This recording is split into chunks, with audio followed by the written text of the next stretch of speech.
Que le Dieu puissant, Dieu esprit, force, Dieu bénédiction, Dieu grâce, nous donne la force et la paix. Nous bénissons son nom, nous bénissons sa sainte puissance et sa sainte grâce. Merci Seigneur. Alors le son est revenu maintenant, que le nom du Seigneur soit béni. Et maintenant je vais commencer à proprement dit. Aujourd'hui nous voulons parler dans notre premier enseignement sur le Saint-Esprit. Nous voulons parler de quoi? Nous voulons parler de la mission du Saint-Esprit. Le Saint-Esprit, nous pensons très souvent que c'est comme un souffle de vent, que c'est juste une puissance, que c'est juste quelque chose de fort. Oui, mais alors que le Saint-Esprit doit être vu, compris et considéré comme une personne. C'est la troisième personne de la Trinité. L'œuvre de l'Esprit Saint, la mission de l'Esprit Saint. Et puis qu'est-ce qui implique cette mission? C'est de ça que nous allons parler ce matin. Alors pour commencer, je prie que cette même puissance nous dispose, parce que c'est elle qui nous dirige, qui nous enseigne. Parce que c'est cette puissance qui nous donne force et grâce. C'est cette puissance qui nous délivre du mal. C'est cette puissance qui nous donne d'être appréciés et d'être en relation avec Dieu. Que le Seigneur vous bénisse et vous garde. Que le nom de Yahweh vous soit toujours accordé et qu'il nous vienne en aide. Frères et sœurs, nous commençons alors cela. Je vous dis encore, invitez les gens, invitez les gens, invitez les gens.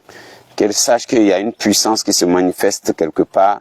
Parce que parler du Saint-Esprit, lui, il n'est pas théorique, il est pratique. Il peut nous effuser, il peut nous ouvrir l'esprit à l'intelligence des Écritures, il peut nous ouvrir l'esprit à la force de son nom, il peut nous ouvrir l'esprit, c'est une situation au moment que nous sommes en train de parler de lui dès maintenant. Donc, je commence maintenant et je vous souhaite une bonne suite de l'enseignement. Le Saint-Esprit est la troisième personne de l'auguste Trinité, auguste et glorieuse Trinité, c'est-à-dire le Père, le Fils et l'Esprit Saint. Donc nous ne pouvons pas parler de Dieu Trinité sans parler de l'Esprit Saint. Nous ne pouvons pas parler en tant que chrétien catholique de Dieu sans mettre l'Esprit Saint là-dedans. S'il manque l'Esprit Saint, il n'y a pas de Dieu. Dieu n'est pas Dieu. S'il manque le Fils, le Verbe incarné, il n'y a pas de Dieu. Dieu n'est pas Dieu. S'il manque le Père, il n'y a pas de Dieu. Dieu n'est pas Dieu. C'est le Père et le Fils et le Saint-Esprit. Trois personnes distinctes mais égales, qui forment une seule personne. Donc l'Esprit Saint est la troisième personne de l'auguste Trinité. Il est Dieu comme le Fils et le Père. Dieu comme le Fils et le Père, il procède du Père et du Fils.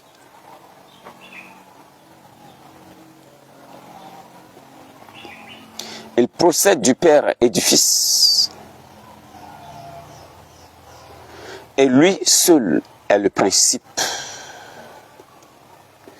Comme d'un seul principe, sans pourtant avoir une priorité, une postériorité, une inégalité quelconque entre celui qui envoie et celui qui est envoyé, entre celui qui procède et celui de qui il procède. Donc, il est l'aspiration comme d'un seul et même principe. Donc, il sort du Père, il sort du Fils. Et c'est une procession du Père et du Fils. Et donc, il n'est pas inférieur au Père et au Fils. Il n'y a pas d'inégalité entre le Père et le Fils et le Saint-Esprit. Il n'y a pas de postériorité entre le Père, le Fils et le Saint-Esprit. Il n'y a pas de priorité non plus, le Père, le Fils et le Saint-Esprit. Donc, je préfère que nous soyons assez attentifs. Le Saint-Esprit est le fondateur et le roi de la cité du bien. Donc, c'est par lui que tout bien advienne. Sous ses ordres sont directement placées toutes les armées angéliques qui, nuit et jour, sont en campagne pour protéger les quatre coins du monde, donc pour protéger tous les hommes, les frères et les sœurs du Verbe incarné, je veux dire Jésus-Christ, pour les protéger contre toutes les attaques des légions infernales. toutes les attaques du démon et du mal. Donc le Saint-Esprit est le fondateur et le roi de la cité du bien. Avec lui, il n'y a que de bien. Il n'œuvre que pour le bien de l'homme. Le Saint-Esprit est l'amour consubstantiel, c'est-à-dire de même nature, de même substance que le Père et le Fils.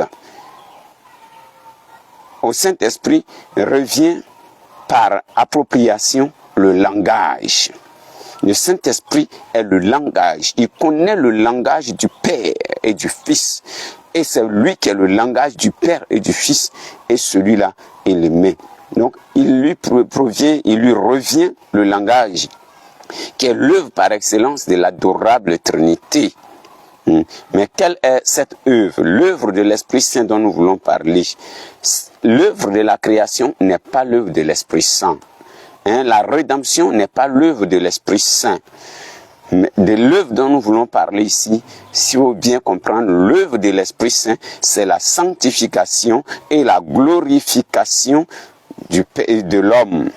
Donc l'œuvre de l'Esprit Saint, c'est la sanctification et c'est la glorification.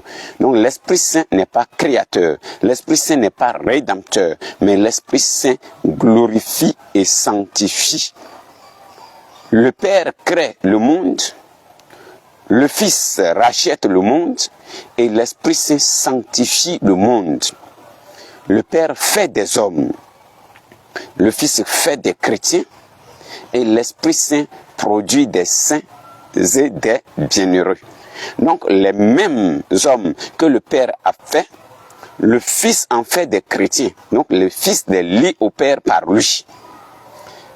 Et comme le Fils en fait des chrétiens, le Saint-Esprit vient faire de ces hommes, de ces chrétiens, des saints et des bienheureux. Donc le Saint-Esprit vient les pousser à la perfection.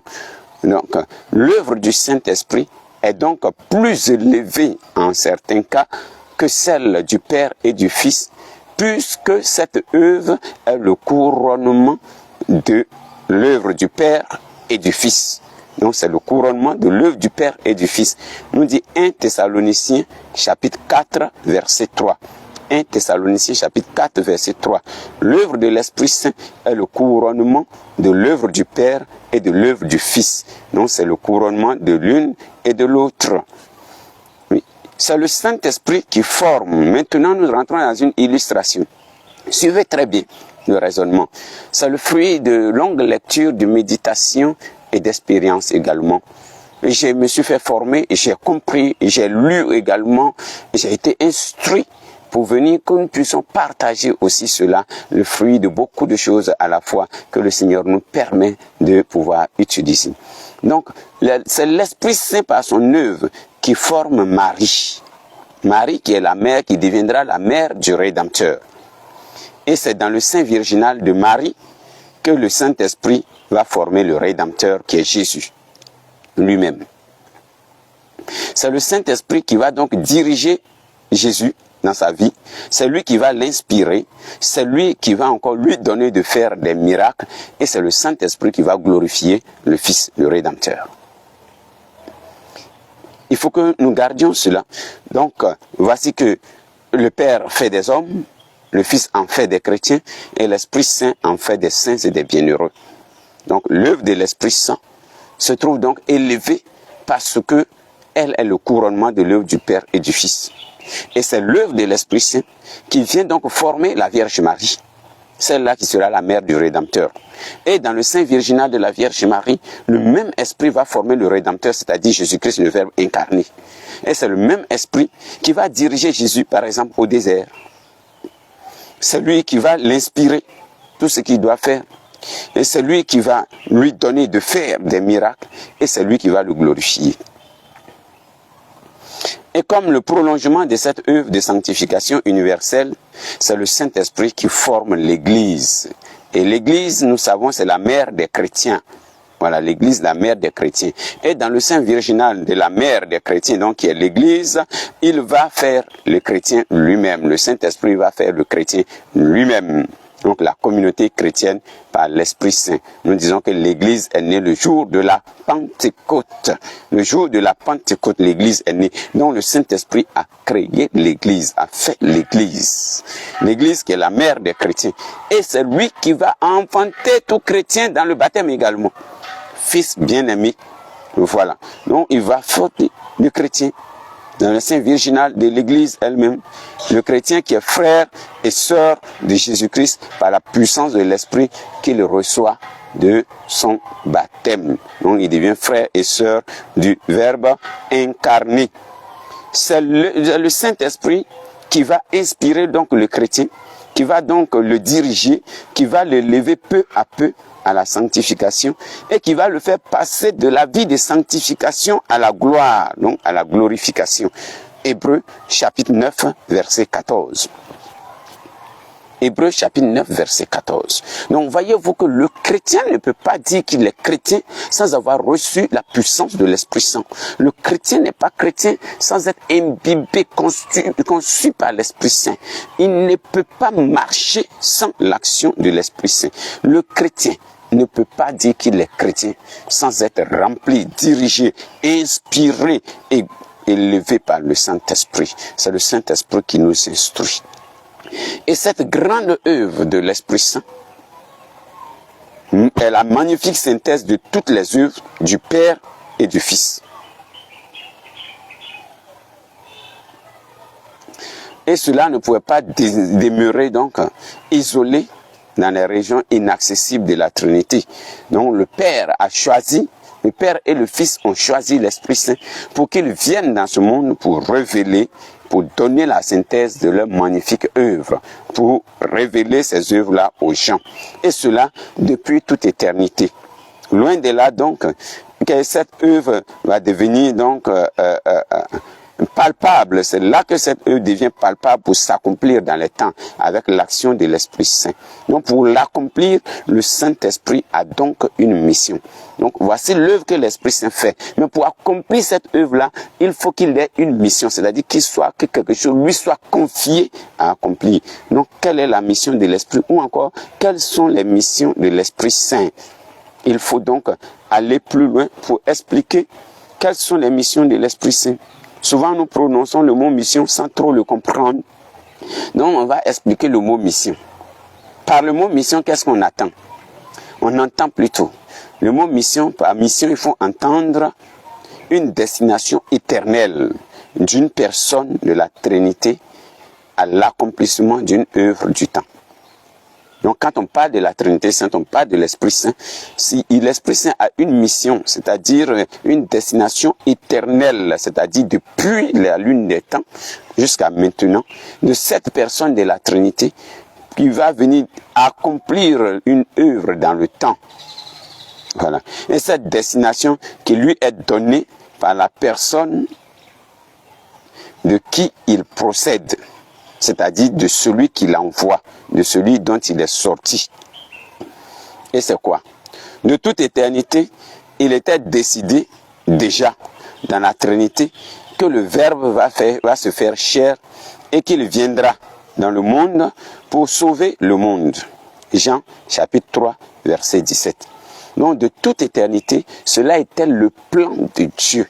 Donc ce n'est pas la méchanceté des hommes qui ont envoyé la manifestation du Christ et de l'Esprit Saint, mais c'était la planification du Père Céleste, du Dieu des dieux, le Roi des rois, de la Trinité Sainte, que le Fils viendrait et qu'il sauverait le monde. Comment? Je ne peux pas vous le dire, mais il était écrit depuis toute éternité que le Fils viendrait et qu'il sauverait le monde. Il sauverait le monde. Donc, vous verrez cela, Jean, chapitre 3, verset 17. Et voilà la mission, sa mission. Ça, c'était la mission du Fils. Donc, de toute éternité, il était aussi décidé que le Saint-Esprit viendrait dans ce monde pour sanctifier le monde. Et c'est ça la mission du Saint-Esprit. La mission du Saint-Esprit, c'est de sanctifier le monde et de conduire peu à peu de la sanctification à la gloire, le chrétien. qui vit dans le monde. Donc la mission du Fils, c'est de sauver le monde. La mission de l'Esprit Saint, c'est de sanctifier le monde. Le Saint-Esprit vient nous sanctifier, nous rendre capables de plaire au Père, nous rendre dignes d'être enfants de Dieu, nous rendre capables d'avoir part avec le Père. Frères et sœurs, nous rendre capables d'avoir part avec le Père. Ainsi donc, dans les personnes divines, il y a autant de missions divines qu'il y a de processions. Donc, le Père n'a pas de mission. Pourquoi? Personne n'envoie le Père. Le Père n'a pas de mission parce qu'il ne procède de personne. Et comme il ne procède de personne, il n'a pas de mission. Le Fils reçoit sa mission du Père seul. Donc c'est le Père seul qui envoie le Fils. Parce qu'il ne procède que du Père seul. Donc le Père seul envoie le Fils. Et le Fils reçoit sa mission du Père seul parce que c'est le Père seul. Il ne procède que du Père seul. Galates chapitre 4, verset 4. Et le Saint-Esprit reçoit sa mission et du Père et du Fils, parce qu'il procède du Père et du Fils, de l'un et de l'autre. Jean chapitre 15, verset 26. Donc Saint Augustin dira ceci. Il dit que le Fils est envoyé par le Père parce qu'il a apparu dans la chair et non le Père. Non, le Père n'est pas apparu dans la chair. C'est le Fils qui est apparu dans la chair. Et nous voyons aussi que le Saint-Esprit a été envoyé par le Fils lorsque Jésus dit « Je m'en irai et je vous l'enverrai ». Et il a été aussi envoyé par le Père lorsqu'il dit « Le Père vous l'enverra en mon nom ». Par là, qu'est-ce qu'il veut dire? On voit que clairement, le Père sans le Fils, ni le Fils sans le Père n'envoie le Saint-Esprit. Non, c'est le Père et le Fils qui envoient le Saint-Esprit. Le Saint-Esprit reçoit sa mission du Père et du Fils. Et du Père seul, on ne lit nulle part qu'il dit il a été envoyé. Et la raison en est qu'il n'est pas engendré, il n'est ni engendré, ni procédant de personne. Voilà. Il n'est ni engendré, ni procédant de personne. En effet, Saint Augustin continue en disant, ce n'est ni la lumière, ni la chaleur qui envoie le feu, mais c'est le feu qui envoie la chaleur et la lumière. Lorsqu'il annonce le Saint-Esprit à ses apôtres, le Verbe incarné dit, il me glorifiera parce qu'il prendra du mien et vous l'annoncera. Tout ce qui est à moi, tout ce qui est à mon Père est à moi. Et voilà pourquoi j'ai dit, il prendra du mien et vous l'annoncera. Là, il faut comprendre cette phrase de Saint Augustin. Il dit, Jésus dit, le Saint-Esprit prendra de lui et il annoncera cela aux apôtres. Mais lui, ce qui est au Père est à lui. Donc ce qui lui, il a annoncé, il a reçu ça du Père. Et le Saint-Esprit prendra de lui. Donc le Saint-Esprit prendra ce que le Père a mis en lui pour l'annoncer et va le glorifier. Donc voyez-vous que le Saint-Esprit prendra de lui pour l'annoncer. Donc le Saint-Esprit, il n'a pas dit le Saint-Esprit prendra de moi. Il dit prendra du mien. Il n'a pas dit il prendra pour annoncer simplement. Il prendra quelque chose de lui. Ce qui lui revient par héritage du Père. Il prendra cela pour donner. Oui. Il ne faut pas croire que la mission implique une infériorité quelconque dans celui qui la reçoit relativement à celui qui la donne. Non. La mission ne dénote pas plus d'une infériorité. La mission est sans séparation, sans division de nature divine qui est une et la même dans le Père, dans le Fils et dans le Saint-Esprit. Elle indique donc une simple distinction d'origine. C'est seulement l'origine de la mission qui est différente. Sinon, tout toute mission vient du Père et du Fils. Le Saint-Esprit reçoit du Père et du Fils. Le Fils reçoit du Père, simple, parce qu'il est engendré. Le Saint-Esprit ne reçoit pas seulement du Père, ni seulement du Fils, mais du Père et du Fils. Frères et sœurs, que le Saint-Esprit nous éclaire à nous garder encore, à mieux comprendre sa mission, sa parole, son élan pour nous sanctifier, pour faire de nous des saints, des bienheureux, et pour nous greffer davantage de plus en plus à Dieu notre Père. Le Saint-Esprit vient nous sanctifier, et donc quand il nous sanctifie, par la vie de sanctification que nous menons, le Saint-Esprit nous conduit petit à petit vers une vie de gloire, de glorification. Donc le Christ est pétri par l'Esprit Saint depuis son baptême et depuis les temps anciens où il a été conçu par l'Esprit Saint. Le Fils vit sa sanctification et la vie de sanctification avec ses apôtres et dans le monde, et donc est glorifié par l'Esprit Saint après la mort et la résurrection. Alors, nous recevons également ce même esprit. Donc, le but de cette double mission de l'esprit est d'assimiler l'âme à la personne divine qui lui est envoyée, comme le Fils, la lumière éternelle, et le Saint-Esprit, l'amour éternel. Donc, le Saint-Esprit est l'amour éternel du Père et du Fils qui se manifeste pour les fidèles, qui se déverse dans le cœur de ses enfants. Son apparition du baptême, donc l'apparition du Saint-Esprit au baptême de Jésus, jusqu'au mont Tabor et le jour de la Pentecôte. Pour le Fils, la mission invisible a lieu toutes les fois qu'il vient en tant que sagesse infinie, lumière surnaturelle, se communiquer à l'âme bien préparée, dans laquelle il habite comme dans un temple. Pour l'Esprit Saint, la mission invisible se renouvelle chaque fois qu'il vient, comme amour infini, charité surnaturelle, se communiquer à l'âme bien préparée, dans laquelle il habite comme dans un sanctuaire. Donc le Saint-Esprit habite l'âme de l'homme comme un sanctuaire.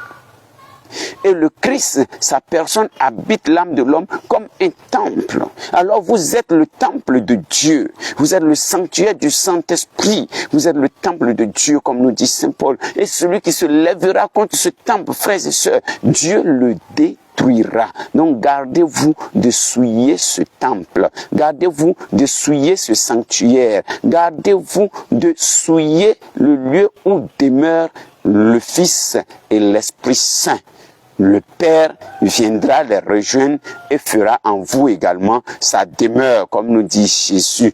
Mon Père et moi, nous viendrons à lui et nous ferons chez lui notre demeure. Nous habiterons chez lui. Alors, que personne ne se lève contre ces temples de l'Esprit Saint. Que personne ne se lève contre ces temples. Frères et sœurs, vous êtes les temples de l'Esprit Saint. Vous tous qui avez reçu le Saint-Esprit au baptême, vous qui êtes des chrétiens, vous qui croyez en Dieu, vous êtes tous le temple de l'Esprit Saint. Vous êtes le sanctuaire de l'Esprit Saint. Vous êtes le temple du Dieu vivant. Prenez-vous au sérieux. Personne ne s'attaquera donc à vous et sortira indemne. Parce que Dieu lui-même se charge de détruire celui qui voudra détruire son temple. De lui-même se charge de détruire celui qui voudra détruire son sanctuaire. Vous êtes le temple de Dieu. Vous êtes la propriété privée de Dieu. Et Dieu se charge de défendre sa propriété privée. Donc, ne vous inquiétez pas. N'ayez pas peur. Confiez tous vos combats à Dieu, le Père, le Fils et l'Esprit Saint. Lui-même, Dieu, unique en trois personnes, véritable Trinité, auguste Trinité, se chargera de défendre sa propriété privée que vous êtes. Vous êtes donc merveilleux. Vous êtes des enfants bénis de Dieu, dans l'humilité qui nous rend simples, humbles et inutiles devant Dieu. Dieu se saisit de nous pour nous défendre, pour nous protéger, pour nous accompagner. Que le Saint-Esprit que nous nous préparons à recevoir le jour de la Pentecôte demeure déjà en nous de toute éternité pour nous inspirer, pour nous diriger et pour nous conduire. Qu'il vous illumine, qu'il vous éclaire, qu'il vous guide sur le vrai chemin. Connaissez et gardez cela. Personne ne peut recevoir le Saint-Esprit. Personne ne peut recevoir le Saint-Esprit s'il n'a accueilli le Fils, s'il n'adhère pas au Père, s'il n'est lié au Père comme un fils d'adoption. Et nous devons être là. Ne courons pas derrière l'Esprit Saint et négliger Jésus. Ne courons pas derrière Jésus et négliger l'Esprit Saint. Ne courons pas derrière Jésus et l'Esprit Saint et négliger le Père. Dieu est unique.